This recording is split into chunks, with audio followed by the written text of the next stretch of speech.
Alex Hawke says that Scott Morrison was addicted to executive authority. Did you agree with that assessment? Oh, Alex Hawke has released a statement prior to question time that makes it clear he holds the Prime Minister in the highest regard, and that's not his view. Is it your view? Of course not. Nikki Sava writes, and this is in the Sydney Morning Herald today, that you had told people from both sides of politics, the Herald says in this excerpt that you told Sava, you told both sides of politics that Morrison refused to sign off on a $600 million skills package because he hated Matt Kean. And then you told Sava subsequently in the book that you did not recall making that claim. Is that still your position? Yes, because the agreement is signed off through KIFA, which is signed off by the Treasurer. It's not the Prime Minister's agreement. It's not the Skills Minister's agreement. It's the Treasurer's agreement. But the Prime Minister was sworn in as Treasury, as we know. No, that's a cheap shot, Kieran. The Treasurer sits on KIFA. The Prime Minister doesn't sit on KIFA. It's up to the Treasurer to sign off. But he had the authority to do it if he wanted to. It's the Treasurer to sign off on it, and we know that authority wasn't used.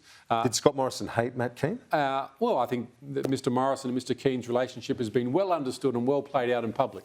But last time I looked at the agreement, there was an outstanding GST issue, and I'd encourage the current government to resolve that and sign the agreement. Did you think that's why Scott Morrison didn't back that skills plan, though? Well, it's up to the Treasurer. It's not up to the Prime Minister. It's the Treasurer's The Prime Minister gets a bit of a say, though, as you know. The basic agreements, the Treasurer does it, and there was an unresolved GST issue. So it wasn't Scott Morrison. You didn't tell anyone at any point that it was Scott Morrison's hatred of Matt Kean that blocked that skills plan. I think that Nikki Sava's book makes it pretty clear what my view is. Okay, so you haven't denied that. You did at some point tell individuals that it was Scott Morrison's hatred of Matt Kean. Nikki Sava's book makes it clear that that's not my recollection.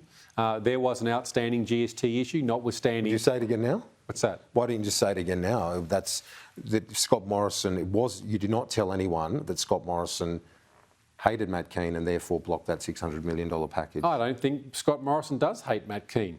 That's not my understanding. Sure, there's some issues in New South Wales politics that I don't profess to understand, but this is a Treasurer's agreement, and it's up to the Treasurer to sign it once the Treasurer has been happy with the outstanding GST. So you flat out deny ever saying that to anyone else? I've made it very clear it's not my recollection. Okay. Scott Morrison's censure tomorrow. Why shouldn't your colleagues cross the floor to support it? Bridget Archer apparently will be crossing the floor. It's been a witch hunt at the start. When this entire process started, the Deputy Prime Minister came out to say that Mr Morrison should pay a high political price. Further ministers came out to say, well, if it's a witch hunt, we might catch witches. This is what this is. It's a witch hunt. It's designed to attack Mr Morrison, nothing more, nothing less.